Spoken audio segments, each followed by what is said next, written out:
Good afternoon, Unscripted Conf. My name is Bob Strecansky. You can find me on pretty much any social media platform at Bob Strecansky. A unique name really goes a long way a lot of the time. Today we're going to be talking about scaling SRE from both a people and a technical perspective. All of these slides will be available at the end of my talk. There's a URL at the end of my presentation that will include all the slides.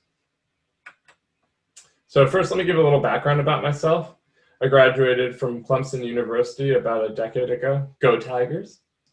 I graduated with a computer engineering degree with a networking focus. I found my way into a consulting firm, Capgemini, right out of school, and I worked with some of the world's largest telecom providers to optimize their delivery. I then worked at Akamai for roughly half of a decade, working on site performance and reliability. And now I work at a company called MailChimp, which helps small to medium-sized businesses with their marketing efforts with an all-in-one marketing platform. I work as a staff engineer at MailChimp, and I work with our SRE team and our app performance teams to make MailChimp's sites faster and more reliable. In my talk today, I'm going to break down scaling SRE into two separate segments. We're going to talk about scaling SRE from a technical perspective. We're going to talk about scaling SRE from a people perspective. I could talk about both of these topics at length, and I'm very happy to answer any questions y'all have on Twitter. Today's discussion is going to be a small distillation of each of these, sort of a best practices to determine how to scale SRE. MailChimp started our SRE team in late 2014, and we've grown very quickly. Our team has grown from 4 people to 17, and our roles and responsibilities have shifted a lot during that time. I'm going to talk about some of these shifts, and mostly so y'all can understand how to build an impactful SRE team and get it up and running as quickly as possible. What is SRE? Site Reliability Engineering. I know, this is a boring definition slide, but I just want to make sure that everybody's level set on what SRE is. SREs typically have a couple very important responsibilities in an organization. We monitor the 4 golden signals. The 4 golden signals are so important, I have a complete separate section about them in our technical part of this discussion.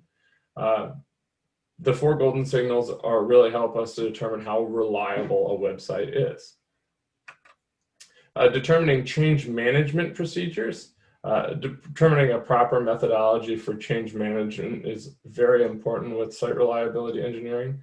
Understanding how code is committed, how code is monitored, how code is deployed.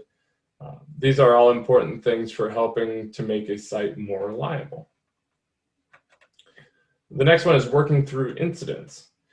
As your organization grows and incidents become better documented, operationalized, and monitored, your SRE team will work closely with some of your other product and infrastructure teams to have an incident management framework to help reduce the MTTR, or mean time to resolution, for incidents that happen in your system. And last but not least, we worry a lot about managing capacity. One of the most important things SRE can do is to help determine how your team needs to horizontally or vertically scale in order to meet your customers' needs. So one of the most important things, if you take away one thing from our topic today, don't bite off more than you can chew, is an idiom that we're going to talk about a little bit today. As an SRE team, it becomes very easy, especially in the early stages of SRE, to be a catch-all for your company. Things like your Jenkins infrastructure, your CI/CD pipeline, your dev environments, your content delivery configurations, your data services, your SSL certificates, your DNS infrastructure. This list goes on and on. A lot of these products and services are thought of by other teams as either DevOps or just generic things that need to be reliable in order to give a good product out to your customers. But it is very important to determine early on what your team can and what your team should own. One of the most important things your new SRE team can do is to take on work that is directly related to making the site reliable. Unfortunately, this can very much be a moving target, and different organizations have different needs. One size certainly does not fit all. So when you're starting your new SRE team, make sure you think about what things are important for you to take on. And like I said, don't bite off more than you can chew. Now that we've got that introduction about what SRE is out of the way, we can go on and start talking about the fun stuff, talking about site reliability engineering from a technical perspective and how to make it grow. You may already have a bunch of SRE teams at your company, but they might just go by different names. You might have a systems team, you might have an infrastructure team, you might have a team called DevOps, you may already have a team called site reliability engineering. The list goes on. Many of these teams have overlapping priorities and responsibilities. If you live in a co-located world where where your computers live in a data center, or if you host them on your physical premise, your organization has to go from taking those physical pieces of hardware to serving something to your client. If your company has decided to live in a cloud-based world, your organization has to go from provisioning those cloud instances to serving your services. Whether you're in a co-located world or a cloud-based world, this doesn't change. You have to go from the inception of the hardware to the delivery of the software. And SRE is in a very good position to help out with that. So what happens with your first SRE? Your first SRE that your company employs is going to have a very interesting road ahead of them. They will be in charge of implementing and evangelizing SRE practices at your company. How do we go from zero to hero from an SRE perspective? Again, there's no prescribed method. SRE teams can be special snowflakes.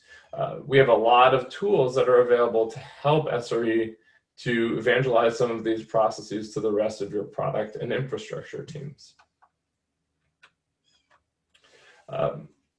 The next thing that your SRE needs to do, your first SRE needs to do, is read the SRE books from Google. They're available at landing.google.com, and there's 3 of them. The first one on the right is the original Site Reliability Engineering book. This covers a lot of the core idioms of SRE and is a really great first step into understanding how a site reliability engineering team can operate and be effective in your organization. The second book, the one in the middle, the Site Reliability Workbook, is a companion to that first book and gives a lot of really wonderful practical examples about how you can bring SRE idioms into your company. The last one, and the most recent one on the left, is called Building Secure and Reliable Systems. This sort of bounces off the first 2, but also adds a lot of security implication into the mix, which is really nice. As SRE teams continue to grow, security is always one of the top concerns along with performance. These 3 books really can help to determine how to take a direction with your SRE team. Google has had an SRE team for more than 15 years, and they have thousands of engineers on their SRE team. So you have to remember sometimes that you're not Google initially. A lot of these idioms will work when you have hundreds of thousands of engineers, but they may not work when you have tens of engineers. So always keep that in mind. What works at one company for site reliability engineering may not be the best practice at another. The next thing that I want to talk about is developing patterns for products and operations teams to use. New SREs can build these patterns. Most of the time you build them off of previous things that your systems or your development or other teams have built. Usually you start with the flagship or breadwinner application for your company, and you start putting things like monitoring, alerting, incident management, et cetera, around this flagship application. By doing that, you sort of start to learn how the product works and where the weak points are in that business application. That is really good in 2 folds. It helps the SREs to understand how the application works and where there can be improvements. And it allows the product and infrastructure teams to get a little bit more insight into how their systems are failing so that they can build them a little bit more resilient. Next thing that we're going to talk about is how to implement telemetry for your company to use. We have a big section later on in this presentation about telemetry, but it's important to note that as your SRE team starts becoming involved with your product and your infrastructure teams, instrumenting logging, monitoring, profiling, and tracing can be really helpful in order to troubleshoot issues, to learn where problems lie, and to learn how to remediate issues quickly. So there are, as I mentioned, there are 4 different types of telemetry that are going to be really important for your company. Logging is the first one that we're going to talk about. 10, 15 years ago, companies weren't using these really cool new logging products we have. Your systems engineers or your DevOps engineers would often just go onto a physical host, cat some logs, grab said awk away to find the problem that arose, and provide a remediation based on what they were reading from the individual host logs. But now deployments are thousands of machines, and there are thousands of microservices that float all over the ethos of your system. And this becomes untenable. A single host it's very difficult to troubleshoot with a single host anymore. So these log aggregators that are available now, like the Elk Stack or Loki, or managed services like Sumo Logic, Splunk, AWS CloudWatch, or Google Stack Driver, allow you to aggregate these logs in a specific viewport, and you can parse and make determinations on what's happening in your system based on these particular tools. Metrics are also very important. A metric is a quantitative assessment that is used to determine the health of a system. Most of the time, these metrics are stored in time series databases. And these metrics come from your application, exposed by Prometheus exporters, written to Carbon and visualized through Graphite and potentially Grafana, or can be system daemons like Nagios or Zabbix that send information from a host agent to a centralized location. All of these things, though, have the same underlying principle. You can see how events occur over time in your system, and you can make determinations on what needs to happen based on those events. If you start seeing that a specific request takes longer and longer and longer, or if you start to see that you have errors that are happening over a duration, and the error percentage is going up and up and up, you know that something is wrong, and you need to be able to go and fix it. Exposing these metrics can be really important for helping you troubleshoot.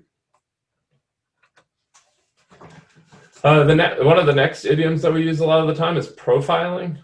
Code profiling allows engineers to perform analysis on code that they wrote. Profiling usually is used to understand one application and how their metrics or particular function calls or whatever are happening in order to be able to troubleshoot the system and fix the function that's broken. Profiling is very, very important because it helps you to deduce where the problem is in a specific chunk of code. It is often used in conjunction with distributed tracing, which we're going to talk about next, to find problematic requests. Another important thing to mention along the lines of having multiple things in conjunction, all of these things sort of are chained together. You may look for an incident in a log and then correlate it with the time metrics, and then you may profile that specific request to see what the problem is. So it's important to remember these aren't all silos, and you can use them in conjunction with one another. Last but not least, we can talk about distributed tracing. This is the newest idea in observability in a large-scale distributed system, but it has helped lots of large companies to scale effectively. You have products like Open Tracing, Open Telemetry, which I actively work on. You have viewports like Zipkin and Jaeger, and you have third-party solutions like AWS X-Ray and Google Cloud Trace. All of these things are really, really helpful for determining faults in a distributed system. For example, you could have a Go service that talks to a Redis instance that also talks to a MySQL cluster, pub submodel. This distributed model gets bigger and bigger and bigger, talks to a third-party API. What you can do is you can wrap spans around each of those particular calls, and you can have a large-scale trace that has mappings of all of these spans, and you can determine where the quote-unquote long pole in the tent is for your overall application. Or what that means is like what piece of this request is taking the longest, and where do we have the most chance for optimization.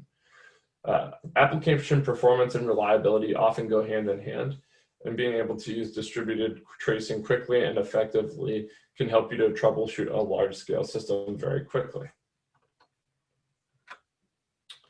So last but not least, to scale from a technical perspective, we need to start capturing the 4 golden signals in your system.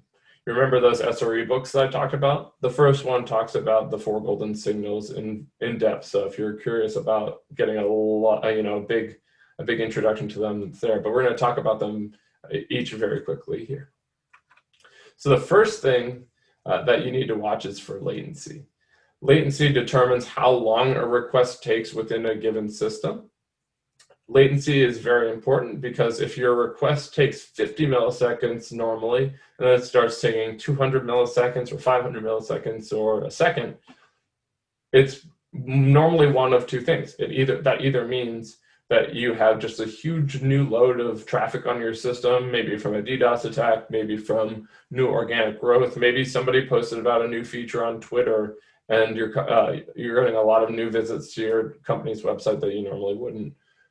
Or inversely, you could have an engineer that added an additional database call that took a lot more time than they were expecting, or they wrote a O(n) squared function where they really meant to write an O login function. So watching the latency for some of your most important endpoints can be very helpful in order to determine quickly where some latency was introduced into your system. Traffic is the measurement of how many requests happen at a time. Traffic is very important to watch as well, mostly for, again, organic growth, distributed denial of service attacks, just bad requests happening over and over again. One of the best use cases for watching a traffic graph is seeing a new API endpoint ramping up. And you can see, oh, well, this new API endpoint ramped up. It started with 10 requests a second. When we got to about 100 requests a second, we started seeing some faults. When we got to 1,000, 10,000, knowing how much traffic is coming to a particular endpoint can be very, very important for diagnosing quickly where your problems lie. It's also important to look at when you're doing load test analysis to determine how much you need to horizontally and vertically scale in order to meet your customers' demands. Errors. Errors are a very important thing to watch. What's important to remember as a new SRE is errors happen. You might get a 404 because an end user typed a bad URL. You might get a 500 because an end user just posted a bunch of junk to one of your API endpoints, and your system didn't know how to process it correctly. So not every error is like, oh, alert the media, pull the fire alarm. But seeing large scales of errors becomes very important. When you start seeing 1% errors, 2% errors, 5% errors, 10% errors, your company is probably going to want to take different remediation paths to either roll back code, scale your infrastructure, or make some add rate limiting, or add some sort of other, make some sort of other determination on how to make your system a little bit more stable with this increase in errors. Last but not least is saturation. Saturation is a measurement of the constrained resources in your system and how much time they have before they're fully saturated. Something that gets often used in both systems teams and SRE teams is the RED metrics, requests, errors, and duration. The combination of requests, errors, and duration can often help you determine how saturated your system is. Full saturation, saturation is normally measured on a scale from 0 to 1, and full saturation normally means that your system will stop responding to requests or will respond to them very slowly because they are so full they don't have any capacity to process new requests. After you implement all these 4 golden signals, you might come up with a graph similar to the one that we have below. We have requests per second at the top of the screen. So if the request per second jumps off the chart, you might see something that requires immediate attention. On the right side, you see we have error percentage, and we have the total number of requests that are 2xx response codes versus 5xx response codes. It's nice to have that as like a baseline. If you have a 50% error rate and you only have 2 HTTP requests, that may be okay, but if you have a 50% error request and you have a million HTTP requests, then something probably went wrong. In the middle, we have request duration percentiles. So the 50 percentile, the 95th percentile, and the 99th percentile of request duration. This can help you to see some of the longest requests, how long they're taking, the median or the middle amount, so on and so forth. The bottom left, we have a request time heat map that can say, well, most of these requests are happening in a specific time, but we had a bunch that are really jumping off the chart here. In the bottom right, we have a response time histogram. In this particular instance, most of our requests are happening below 1/8 of a second, which is really great. But if you see that graph moving to the right, then oh man, there's a lot of latency on the system, wonder what's going on here.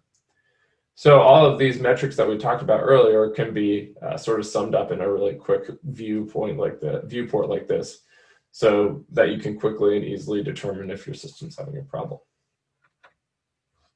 I wrote a blog post a couple of months back called SLIs, SLOs, What Are Those? This was on the Deliver Better blog, and it talks a lot about how to set up SLIs and SLOs from inception to completion. It gives you really great Prometheus examples with alerts and sends you emails. And it's a really great methodology for a person that's very interested in learning on how to set up SLIs and SLOs to implement them. So feel free to visit that blog post. And then after you have your service level indicators and your service level objectives, you can set service level agreements. Service level agreements are an agreement that you set either internally with your engineers or externally with your customers to determine the sort of requests, errors, duration, saturation sort of measurements that your customers can expect from you. You may see these with a lot of third-party APIs. Cloud vendors provide them. Lots of software as a service companies say that they have 99.9% uptime, or whatever. These are just important. It's important to understand that these are contracts between your team and an external team. So it can help to make sure that your team is doing all the things that it can to make sure that it meets the criteria that you've set with external people. So now that we're done talking about scaling SRE from a technical perspective, we can talk about scaling SRE from a people perspective. So learning how to engage with your product and infrastructure teams as an SRE is very, very exciting. Armed with a small team at the beginning, your task seems like very much a David versus Goliath proposition. Your product most likely has a bunch of really neat features and a lot of toilsome bugs that have been plaguing developers and infrastructure people for a while. And during the rest of this presentation, we'll discuss effective engagement with those teams in order to be able to remediate some of these issues. So the first thing that we can talk about is prioritizing. Engaging with these other teams is fruitful, but it's often very daunting. SREs can help product and infrastructure teams roll out new products and features in order to be able to appease your clients, in order to be able to build new products and services that people are going to want to use, so on and so forth. But you have to learn to prioritize which of these things to add your new SREs to. And one of the best ways to do that is to speak with your product leadership and your infrastructure leadership. The product teams probably have a pretty good idea of the way that their product roadmap is going and where SREs can be the most impactful. And the infrastructure teams can often tell you where all the creepy crawlies lie and where they're seeing a lot of engineering toil with specific products and services. It's very important that you can link this back to service level indicators and objectives. Often you can say these particular products or services that are being delivered to customers aren't meeting their service level objectives. So we have to prioritize those first. But if all of your products and services are meeting your service level objectives, you can start to improve some of these things incrementally. The next thing that is important is review. Review the work that you're doing with your product teams on a consistent cadence. We've found quarterly at MailChimp to be relatively effective. And during these quarterly reviews, we validate the SLIs and SLOs that we've set in place with our product and infrastructure teams. We've discussed new problems that the product teams have come across while building new feature sets. And we've talked to infrastructure teams about new initiatives that they have either co-located or in the cloud. Having an SRE checklist, or we call it at MailChimp a readiness scorecard, can be unbelievably helpful.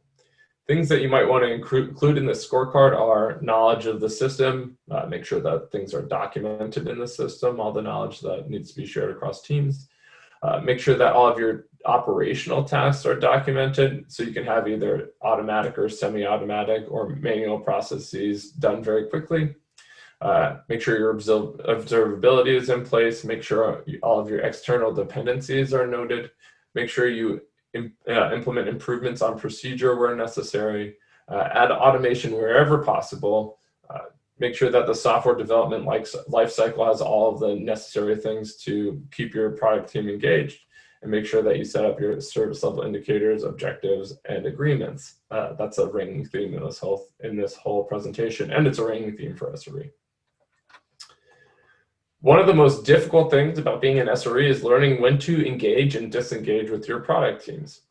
This is from the SRE, this image is from the SRE workbook, and I think it's a really great descriptor of when you should and should not engage heavily with your product and infrastructure teams.